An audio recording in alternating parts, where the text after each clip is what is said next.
Halo, selamat malam pemirsa. Melambatnya pertumbuhan ekonomi di kuartal 2 2024 harus diwaspadai. Daya beli saat ini melemah, penjualan retail dan penjualan mobil kini turun. Tabungan kelas menengah terkikis dan sejumlah indikator lainnya bisa menjadi lampu merah bahwa ekonomi Indonesia saat ini sedang tidak baik-baik saja. Kita akan bahas malam hari ini di Indonesia Business Forum bersama saya Putri Windasari dan sejumlah narasumber yang sudah hadir pada malam hari ini. Di sebelah kanan saya ada Ibu Suryani Motik, Ketua Dewan Pertimbangan Himpunan Pengusaha Pribumi Indonesia. Selamat malam, Ibu Suryani. Boleh dicek mikrofonnya? Selamat malam, Ibu.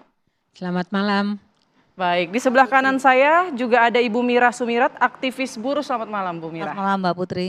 Baik, kemudian juga tersambung melalui virtual ada Ibu Amalia Adininggar Widyasanti, Deputi Bidang Ekonomi Bappenas dan PLT Kepala BPS. Selamat malam, Ibu Amalia. Selamat malam. Baik, dan nanti kita juga akan kehadiran dari Bapak Derajat Wibowo selaku pengamat ekonomi. Tapi sebelum kita membahas soal melambatnya pertumbuhan ekonomi kita saat ini, kita saksikan dulu informasi yang satu ini. Ya, pemirsa, sudah bergabung juga dengan kita Bapak Derajat Wibowo, pengamat ekonomi. Selamat malam Pak Derajat, boleh digunakan mikrofonnya? Malam Mbak. Baik, sehat ya Pak. Baik. Kemudian juga kita sudah menghadirkan mungkin perwakilan dari pekerja ya. Ada 2 orang di sini, ada Ibu Sri Retno selaku tenaga medis dan juga Bapak Ari Al-Izhar karyawan swasta. Selamat malam Bapak Ibu. Di segmen ini saya mungkin mau bertanya ke Pak Ari terlebih dahulu ya. Pak Ari, kalau saat ini bekerja di mana? Di salah satu lembaga keuangan. Sudah berapa lama Bapak? Sudah kurang lebih 3 tahun. Ya, selama 3 tahun ini apakah ada kenaikan penghasilan? Untuk kenaikan sih ada ya Mbak ya, cuman sedikit gitu. Jadi tidak seimbang lah antara pendapatan dengan pengeluaran. Tapi kenaikan itu tidak bisa menutupi kebutuhan yang harganya juga saat ini terus naik begitu? Iya, seperti umumnya masyarakat, mungkin saat ini kan kita lihat sendiri, kita rasakan juga saat ini kan semua kebutuhan pokok semua serba naik harga-harga Mbak ya, sehingga kita sebagai karyawan khususnya di swasta ini antara pendapatan kita dengan pengeluaran itu tidak seimbang lah gitu Mbak. Itu. Jadi mensiasatinya gimana selama ini Pak Ari agar cukup semuanya memenuhi kebutuhan rumah? Ya dengan kita memanage keuangan lah, ya artinya yang tadinya seharusnya kebutuhan yang seharusnya apa yang kita ini kan kita rem gitu ya Mbak ya, istilahnya nggak jadi kita belilah hal-hal kita tunda atau enggak mana yang lebih penting untuk kebutuhan keluarga khususnya. Oke, biasanya mungkin weekend jalan-jalan gitu ya, ke mall, coffee shop, mungkin saat ini tidak seperti itu lagi begitu ya, untuk bisa nabung lah sedikit-sedikit ya buat uang cadangan begitu ya. Baik, kemudian memang berasanya berat itu sejak tahun berapa kira-kira? Kalau mungkin masyarakat di sini juga secara umum kita rasakan setelah pasca COVID ya Mbak ya. Kalau memang di COVID kan memang kita semua seluruh merasakan susah lah gitu Mbak ya. Karena dari pekerjaan juga banyak di PHK ya kan. Kita juga daya beli, daya jual juga menurun gitu. Jadi kalau mulai kita rasakan itu setelah COVID gitu Mbak. Mulai harga-harga melambung sedangkan kita pendapatan tidak naik signifikan lah gitu Mbak. Baik, memang daya belinya saat ini tengah menurun ya dan mulai mengerem lah ya pengeluaran agar bisa lebih menabung dari penghasilannya. Oke, kita langsung tanyakan ke Ibu Amalia selaku PLT Kepala BPS. Ibu Amalia, kalau kita dengar tadi bagaimana kondisi dari Pak Ari begitu, apakah ini bisa menggambarkan ekonomi kita memang sedang tidak baik-baik saja saat ini, Bu? Kalau kita lihat data yang sudah dirilis oleh BPS tanggal 5 Agustus kemarin, tentunya kita bisa tahu bahwa pertumbuhan ekonomi di kuartal kedua yang 5,05 itu 5,05% year on year. Sebenarnya kalau kita lihat bagaimana 5,05% yang Indonesia bisa capai di kuartal kedua, artinya ekonomi Indonesia pada dasarnya tetap terjaga dan tumbuh stabil di kisaran 5%. Dan sejak COVID, kalau kita lihat ke belakang, sejak COVID 2020, lalu kemudian kita mulai recover di tahun 2021, dan ternyata sejak kuartal keempat 2021 itu Indonesia bisa tumbuh di kisaran 5% selama 10 kuartal sampai dengan kuartal kedua 2024. Dan memang kalau ada fluktuasi sedikit, kadang naik sedikit, kadang turun sedikit, itu biasanya karena dipengaruhi oleh faktor musiman. Dan tentunya perbedaan pertumbuhan ekonomi yang kuartal kedua ini dibandingkan dengan kuartal pertama kan selisihnya tidak terlalu jauh, 5,11% di kuartal pertama 2024, kemudian di 2022 di kuartal kedua 2024 kita tumbuh 5,05%.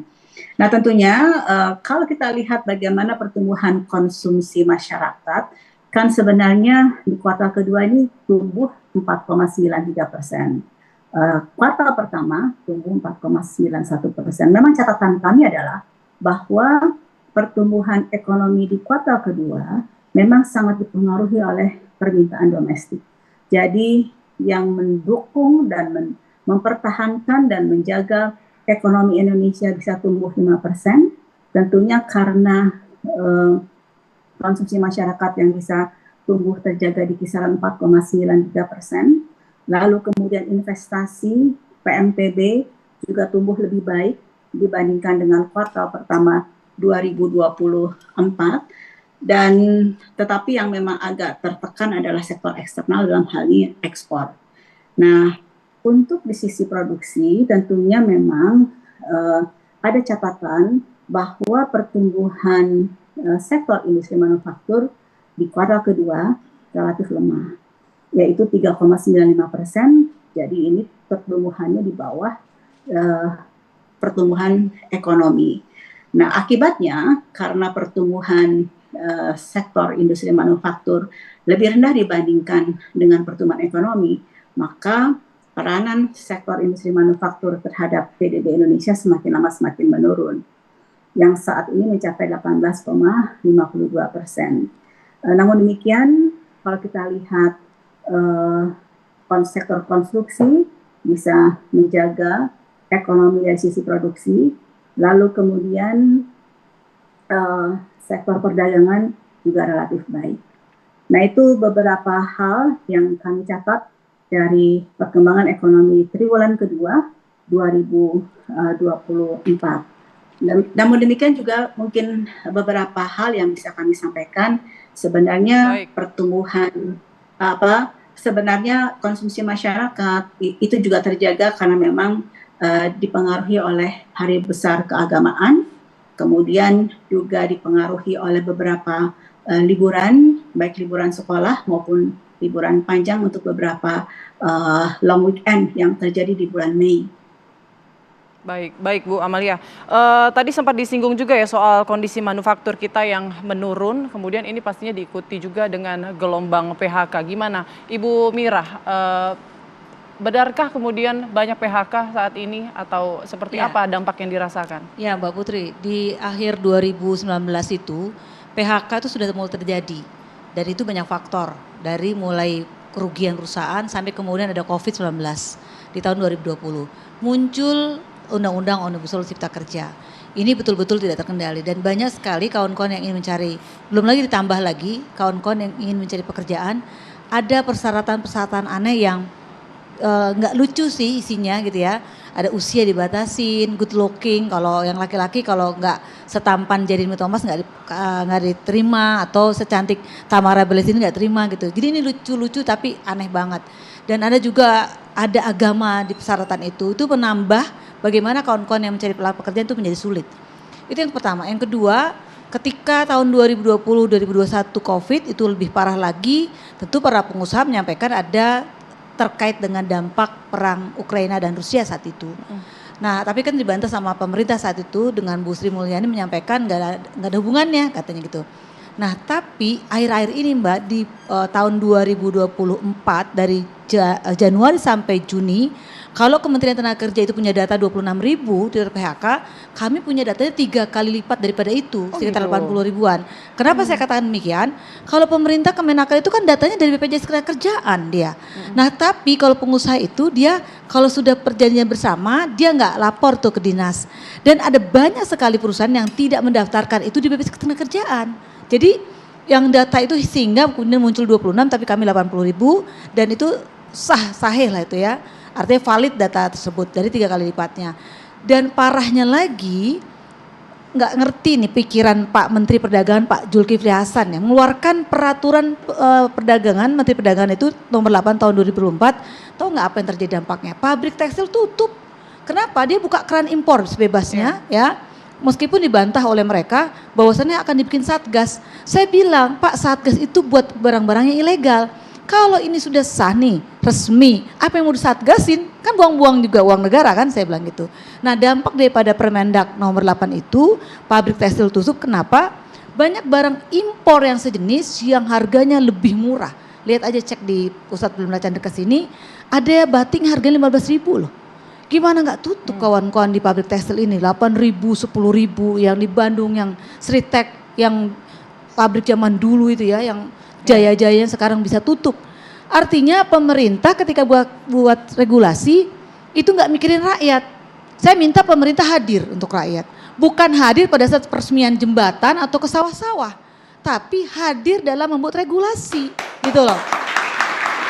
Ketika regulasi yang dibuat nggak terhadap rakyat, artinya pemerintah nggak hadir. Ya. Jadi saya lihat pemerintah hadirnya baru peresmian jembatan, ke sawah atau ke selokan-selokan gitu. Jadi saya kira ini menjadi catatan penting nanti untuk pemerintahan selanjutnya. Dan siapa yang bertanggung jawab terkait banyaknya PHK? Ya lagi-lagi bukan Menteri Tenaga Kerja, bukan. Tapi pemerintah gitu loh. Ketika bikin regulasi tadi harusnya libatkan rakyat, libatkan stakeholder dalam hal ini kalau berkaitan dengan tenaga kerja ya libatkan tenaga kerja. Jangan sampai kayak undang-undang Omnibus Law Cipta Kerja disahkan di tengah malam buta tanpa melibatkan para pekerja dan pengusaha akan dilibatkan juga. Baik, ini apakah nanti Bu Yanti juga sama ya pendapatnya soal regulasi ini justru malah menghambat pertumbuhan dunia usaha, tapi nanti dijawabnya usai jeda berikut ya. Kami akan kembali Indonesia Business Forum sesaat lagi.